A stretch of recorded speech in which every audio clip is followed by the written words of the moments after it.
Guys, lo pasti udah pada dengarkan kabar heboh soal SBY yang tiba-tiba nyentil Purbaya Yudi Sadewa dari Taspen nyuruh cepat ngumumin rapel kenaikan gaji pensiunan 2025? Nah, jangan anggap ini cuma berita receh, karena di baliknya ada makna gede banget buat jutaan pensiunan ASN, TNI, dan Polri di seluruh Indonesia. As a result of the ceremony, a further minggu was performed in Taspen by Kementerian Keuangan lagi panas-panas, bro. Pemerintah Odar setujuin kenaikan gaji dan tunjangan pension 2025 DAPB.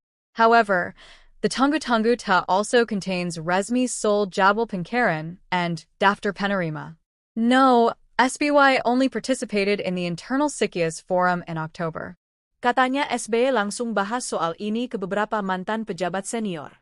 Beliau bilang pemerintah harusnya lebih cepat dan transparan ngasih kabar ke para pensiunan. Menurut beliau, para pensiunan itu tulang punggung sejarah bangsa. Udah ngorbanin tenaga, waktu, dan hidupnya buat negara. Jadi wajar dong kalau mereka pengen kepastian yang jelas soal hak mereka.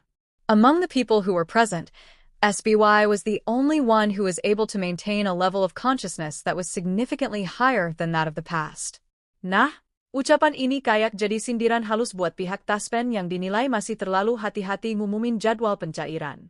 Enggak lama setelah itu, Purbaya Yudi Sadewa langsung gerak cepat, bro. Dia adain rapat tertutup sama Kemenkeu buat bahas kesiapan sistem dan data penerima rapel. In any case, the data are likely to differ, with the final result coming from Kemenkeu and the final result coming from Astana. Jadi, desakan SBY ini datang pas banget karena proses di belakang layar sudah hampir finish.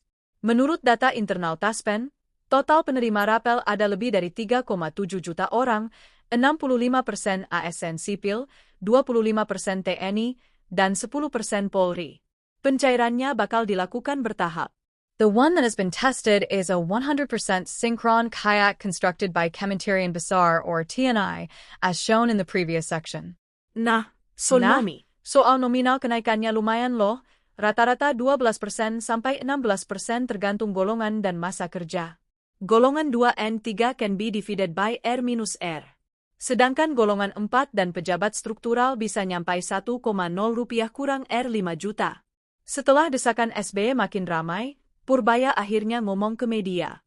Dia bilang, pengumuman bakal keluar begitu semua data diverifikasi. Timnya sekarang lagi ngelesain sinkronisasi di 34 provinsi dan 500 kabupaten kota. Artinya pengumuman bisa aja keluar dalam waktu dekat banget. Sejak kabar ini viral, banyak pensiunan yang ngerasa lega. Organisasi kayak Persatuan Pensiunan ASN Indonesia dan Purnawirawan TNI Polri sampai ngasih apresiasi buat SBY karena udah bersuara buat mereka. The Menteri Keuangan, the BKN, and the Route Taspen are the primary sources of information. Biasanya kalau SK udah keluar dana bakal cair dalam 7-10 hari kerja.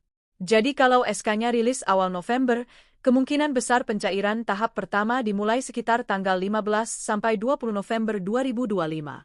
SBY juga ngasih pesan moral, katanya pemerintah harus belajar ngasih kepastian dan menghargai pengabdian para pensiunan. Soalnya dulu di masa pemerintahannya pengumuman kayak gini selalu dilakukan lebih awal biar rakyat bisa siap. Nah, dengan semua proses yang udah hampir kelar, dana siap, data udah beres, dan tekanan publik makin kuat, tinggal tunggu satu hal. Pengumuman resmi dari Taspen. Dan kalau semua lancar, pertengahan November nanti, jutaan pensiunan di seluruh Indonesia akhirnya bakal bisa senyum lega.